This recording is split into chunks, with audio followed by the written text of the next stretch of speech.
যারা ঘর সংসার চালান, বিশেষ করে আপনারা যারা রান্না করেন, তরকারিতে লবণ হয়েছে কি হয় নাই সেটা আপনারা টেস্ট করে বুঝতে পারেন যে তরকারিতে লবণটা ঠিকমতো হয়েছে কি হয় না, একটা আন্দাজ করে আপনারা দেন, কারণ এক্সপার্ট হয়ে গেছেন।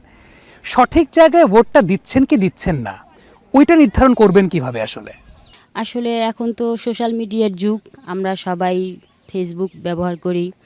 তো সেখান থেকেই আমি আমার এলাকার প্রার্থী কে কে দাঁড়াচ্ছে তার মানে আমাদের পরিবারের সবার সাথে আলোচনা করেও সিদ্ধান্ত নিতে পারতেছি বা জানতে পারতেছি তাদের কার কি গুণ।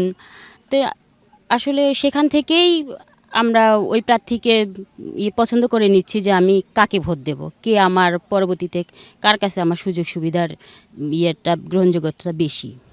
আরেকটা বিষয় সেটা হচ্ছে যে আপনি তো ঘর চালাচ্ছেন, এটাও কিন্তু কোনো সহজ কাজ না, এটা খুব কঠিন একটা কাজ, কারণ পুরো পরিবারকে সামলাতে হচ্ছে।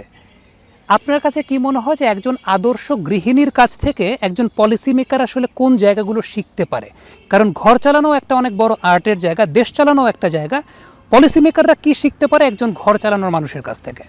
তারা এটাই শিখতে পারে যে পরিবারের সদস্য একটা পরিবারের যে অনেক পরিবারে অনেক সদস্যই থাকে, সবাই তো আর একমত হয় না, ভালোও থাকে কেউ কেউ খারাপও থাকে।